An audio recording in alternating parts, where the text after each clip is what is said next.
বিএনপিতে যাদের পদ পদবি আছে শুধুমাত্র তাদের জন্য এই ভিডিও প্রতিবেদনটি। আপনারা যারা তরুণ প্রজন্মের ভোটার তাদেরকে বলছি, তারেক রহমানের নিষিদ্ধ ভাষণ সংকলন ইতিহাসে যার যার প্রাপ্য সম্মান সবাইকে দেবে। তারেক রহমানের বক্তব্যের সঙ্গে নিষিদ্ধ শব্দটি কেন যুক্ত করা হয়েছে?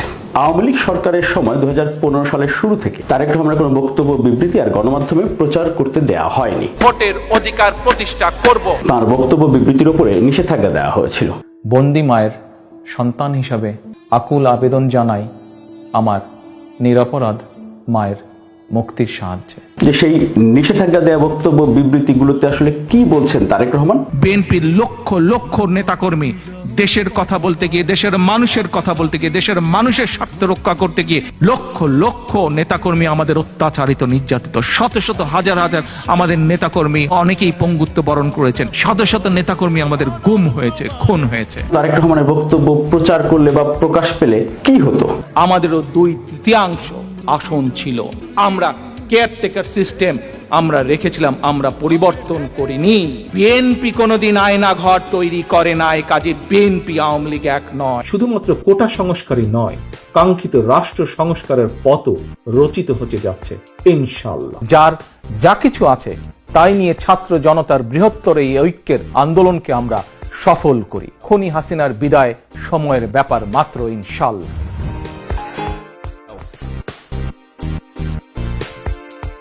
আমি নতুন প্রজন্মের কাছে আহ্বান জানিয়েছিলাম, যারা নতুন প্রজন্ম, দেশের নতুন প্রজন্মের ভোটার যারা, তাদেরকে আমি আহ্বান জানিয়েছিলাম যে সামনে সময় তোমাদের।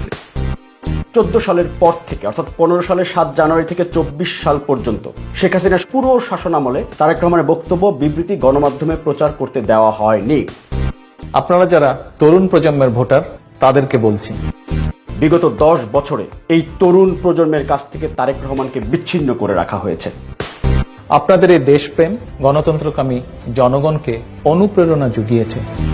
তারেক রহমানের রাজনৈতিক দর্শন, তার ব্যক্তিত্ব, তার নেতৃত্ব সম্পর্কে তরুণ প্রজন্মকে জানতে দেওয়া হয়নি। আমাকে একজন বলেছিল, আপনি বারে বারে নতুন প্রজন্মের কথা বলছেন কেন? আমি বলেছিলাম, আমাদের যারা পূর্বপুরুষ ছিলেন, আমার বাবা বা তার সময়কার যারা ছিলেন, তারা যুদ্ধ করে এই দেশ স্বাধীন করেছিলেন, আমাদেরকে একটি স্বাধীনতা দিয়ে গেছেন, সার্বভৌমত্ব, স্বাধীন দেশ দিয়ে গেছেন। আমরা যখন ইয়াং ছিলাম, ছাত্র ছিলাম, সেই সময় আমরা স্বৈরাচারের বিরুদ্ধে আন্দোলন করে গণতন্ত্রকে ছিনিয়ে নিয়ে এসেছিলাম, গণতন্ত্র প্রতিষ্ঠা করেছিলাম 1990 সালে, স্বৈরাচার মুক্ত করেছিলাম এই দেশকে। হ্যাঁ, ষড়যন্ত্র থেমে থাকেনি, ষড়যন্ত্র চলেছে বাংলাদেশে। নতুন প্রজন্মকে এগিয়ে আসতে হবে। নতুন প্রজন্মকে এই জন্য এগিয়ে আসতে হবে যে আমাদের গর্ব, আমরা 90 সালে স্বৈরাচার মুক্ত করেছিলাম। তোমরা কি নিয়ে গর্ব করবে? তোমরা কি নিয়ে গর্ব করবে নতুন প্রজন্ম? কারণ আজ দেশের মানুষ তোমাদের দিকে তাকিয়ে আছে, দেশের মানুষ এই অবস্থা থেকে পরিত্রাণ চায়। কাজী এখন সময় এসছে নতুন প্রজন্ম, নতুন প্রজন্মে যে প্রায় 3 কোটি ভোটার আজ আছো, তোমরা ভোটার হয়েছো কিন্তু তোমরা ভোট দিতে পারোনি। এই অসম্মান নিয়ে কি তোমরা টিকে থাকবে? নিশ্চয়ই তোমরা থাকতে পারো না। তোমাদেরকে এর থেকে বেরিয়ে আসতে হবে। কাজেই নতুন প্রজন্মের কাছে আমার আহ্বান, তোমরা এগিয়ে আসো। তারেক রহমানের নিষিদ্ধ ভাষণ শুনবেন, তরুণদেরকে শোনাবেন। আমি চ্যালেঞ্জ দিয়ে বলতে পারি, সে বলবে, সে বিএনপিতে ভোট না দেখ, বিএনপি না করুক, কিন্তু বলবে তারেক রহমান যোগ্য নেতা বাংলাদেশের এই প্রজন্মের জন্য। আজকের তরুণ সমাজকে, নতুন প্রজন্মকে, যেহেতু আমি বলেছি একটু আগেই যে ভবিষ্যৎ তোমাদের, দেশ তোমাদের, দায়িত্ব তোমাদেরকে নিতে হবে, তোমাদেরকে করিয়ে দেখে যেতে হবে যে তোমরা পারো এবং তোমরা পারো। ইনশাআল্লাহ সম্ভব হবে একমাত্র সেই দেশটিকে গড়ে তোলা, যেই দেশের আকাঙ্ক্ষা, যেই দেশের স্বপ্ন, যেই দেশের চেতনা আমার যুব সমাজের, আমার তরুণ ভাই বোনদের মনে, চেতনায়, যেই বাংলাদেশকে তারা কল্পনা করে। আজকে বক্তব্যের শেষে এসে আমি আবার সেই স্লোগান দিয়ে শেষ করতে চাই, সমগ্র বাংলাদেশের আগামী দিনের যারা ভবিষ্যৎ, অর্থাৎ আজকের যুব সমাজ এবং আজকের যে তরুণ সমাজ আছে, নতুন প্রজন্ম আছে, তোমাদেরকে উৎসর্গ করে, তোমাদের সকলের জন্য, তোমরা বাংলাদেশের ভবিষ্যৎ, তোমাদের সকলকে উদ্দেশ্য করে আজকে সেই স্লোগানটি আবার দিয়ে আমার বক্তব্য শেষ করতে চাই। যদি তুমি ভয় পাও তবে তুমি শেষ, যদি তুমি রুখে দাঁড়াও তবে তুমি বাংলাদেশ। যে কেউ এই বক্তব্যগুলো শোনার পর সে বলতে বাধ্য হবেন ইয়েস, তারেক রহমানই এই প্রজন্মের জন্য যোগ্য নেতা। কিন্তু কে শোনাবে? আপনি নিজেই তো তারেক রহমানের বক্তব্য শোনেননি। তরুণ প্রজন্মের তোমরা যারা আছো, তোমাদের কাছে আমি একটি আহ্বান জানাতে চাই। তোমরা গত 18 সালের নির্বাচন দেখেছো, তোমরা কি ভোট দিতে পেরেছো? ভোট দিতে তোমরা পারোনি। তোমরা 14 সালের নির্বাচন, তথাকথিত নির্বাচন দেখেছো, 18 সালের তথাকথিত নির্বাচন দেখেছো, 18 সালে তোমরা ভোট দিতে পারো নাই। 14 সালের তথাকথিত নির্বাচন দেখেছো, 14 সালের তথাকথিত নির্বাচনে ভোট দিতে পারো নাই। তোমরা স্ব এলাকায় তরুণ প্রজন্ম বাংলাদেশে যারা উপস্থিত আছো, এই মুহূর্তে যারা দেখছো, যারা পরবর্তীতে দেখবে, আজকে হোক কালকে হোক দুদিন পরে হোক, এই অনুষ্ঠান হয়তো তোমরা দেখবে, এই বক্তব্য হয়তো তোমরা শুনবে।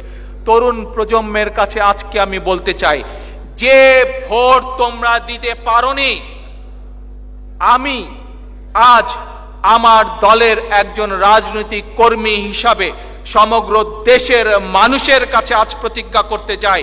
তরুণ প্রজন্ম, তোমাদের কাছে আমি পরিষ্কারভাবে তুলে বলতে চাই, কারণ তোমরা আজ তরুণ প্রজন্ম, তোমাদেরকে এই দেশের দায়িত্ব নিতে হবে দুদিন পরে। কাজে তোমরা যদি রাজনৈতিকভাবে ইন্টারেস্টেড না হও, রাজনীতি তোমাদের করতে বলছি না, কিন্তু তোমাদেরকে তোমাদের দেশের প্রতি দায়িত্ব আছে, তোমাদের দেশের প্রতি কর্তব্য আছে। কারণ আজ যদি তোমরা তোমাদের কর্তব্য সঠিকভাবে সম্পন্ন করতে না পারো, সঠিকভাবে দায়িত্ব পালন করতে না পারো, তাহলে পরশুদিন তোমাদেরকেই ভুক্তভোগী হতে হবে, তোমাদেরকেই ভুক্তভোগী হতে হবে। কাজেই আজ আমি বলতে চাই, এই যে এখানে একজন বক্তা বলে গিয়েছিলেন যে এজেন্ডা, ইয়েস, আমার এজেন্ডা হচ্ছে আমি আমার নেতা কর্মী, আমার সমর্থক সকলকে নিয়ে বাংলাদেশে আগামী দিনে মানুষের ভোটের অধিকার প্রতিষ্ঠা করব।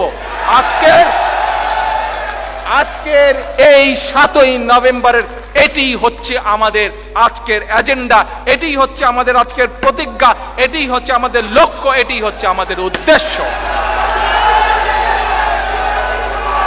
যে ভোটের অধিকার 2009 সাল জাতীয় নির্বাচন সহ বাংলাদেশের, সেটি ইউনিয়ন পরিষদের নির্বাচন হোক, সেটি পৌরসভার নির্বাচন হোক, সেটি উপজেলা নির্বাচন, যেই নির্বাচন, প্রত্যেকটি নির্বাচনে গত 10-12 বছর যাবৎ বাংলাদেশের কোন ভোটার, কোন মানুষ, সেটি নতুন প্রজন্ম হোক, সেটি পুরনো প্রজন্ম হোক, কেউ ভোট দিতে পারে না।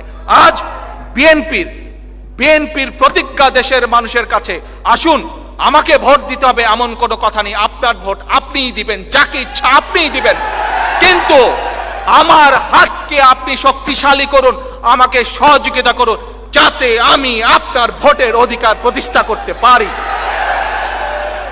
আসুন আজ আমাদের স্লোগান, আমাদের লক্ষ্য, আমাদের উদ্দেশ্য মানুষের ভোটের অধিকার প্রতিষ্ঠা করা। Take back Bangladesh. আপনি কয়জন তরুণকে আপনার দলের নেতা সম্পর্কে আপনি বুঝিয়েছেন?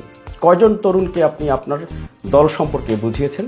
দলের বিরুদ্ধে যে অপপ্রচারে, যে মিথ্যাচার বা গুজব, সেগুলো সম্পর্কে আপনি কয়জনকে সত্যটা তুলে ধরেছেন? বিএনপিতে যাদের পদ পদবি আছে, শুধুমাত্র তাদের জন্য এই ভিডিও প্রতিবেদনটি। গণমাধ্যম বেশিরভাগ ধরেন এখন আপনার পক্ষে নাই, আপনার দলের পক্ষে তো নাই, বিপক্ষে বরঞ্চ। সামাজিক যোগাযোগ মাধ্যমে আপনারা কতটুকু অ্যাক্টিভ আছেন বলেন তো? তারেক রহমানের বক্তব্য, আপনি আপনার যে পদ আছে, যেই নেতা এই এখন আমার কথা শুনছেন, আপনি তারেক রহমানের সবশেষ কোন বক্তব্যটা শুনেছেন মনোযোগ দিয়ে? 2টা লাইন বলতে পারবেন তারেক রহমানের বক্তব্য কি বলেছেন? আগের কথা বাদ, তারেক রহমানের নিষিদ্ধ ভাষণ ইউটিউবে গিয়ে সার্চ দিয়েন, মিরাজ হোসেন গাজী বা তারেক রহমানের নিষিদ্ধ ভাষণ লিখলেই পাবেন ইউটিউবে। শুনবেন, তরুণদেরকে শোনাবেন। যে কেউ এই বক্তব্যগুলো শোনার পর সে বলতে বাধ্য হবেন ইয়েস, তারেক রহমানই এই প্রজন্মের জন্য যোগ্য নেতা। কিন্তু কে শোনাবে? আপনি নিজেই তো তারেক রহমানের বক্তব্য শোনেননি।